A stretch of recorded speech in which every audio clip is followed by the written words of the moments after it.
Which amendment says it's okay to come here illegally? Just checking. Okay, so today we're going to dive into a fascinating topic, the US Constitution and immigration.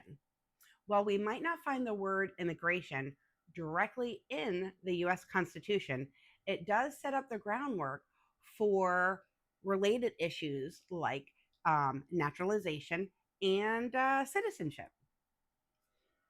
The Constitution gives Congress the authority to create a standard process for granting citizenship to immigrants.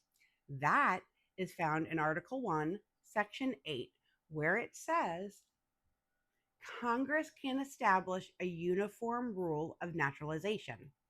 This is a pretty big deal because that means that Congress, can decide how someone becomes a US citizen.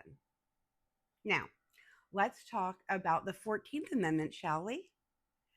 Which was ratified back in 1868. Now, the 14th Amendment is an essential amendment that says anyone born or naturalized in the US is automatically considered a citizen. Plus, it ensures that everyone, including immigrants, receive equal protection under the law and fair treatment, which, of course, is an important principle.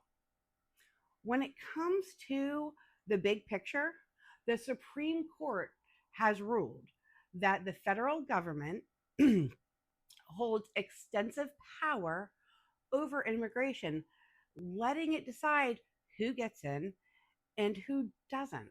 So, yes, Congress gets to decide the rules for coming in.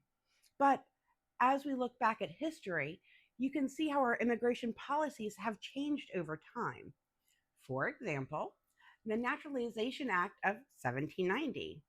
Initially, this restricted citizenship to, wait for it, free white immigrants who were in the country for at least 2 years.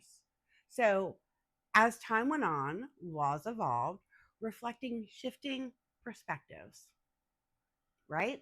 Like the Chinese Exclusion Act of 1882. Now, this history reminds us that immigration has always been a complex and evolving issue in America. But one thing that is clear is that every person who steps foot on US soil is afforded the same rights. The Supreme Court has upheld that. So you can't pick and choose which laws you follow. So, yes, if they came in here and they're undocumented or illegal, as you say, they should go through due process, go through the court system, and have a judicial ruling and move forward. We don't just willy nilly pick people up and send them to prisons without knowing all the facts. You can't have rule of law without following all the rules of law.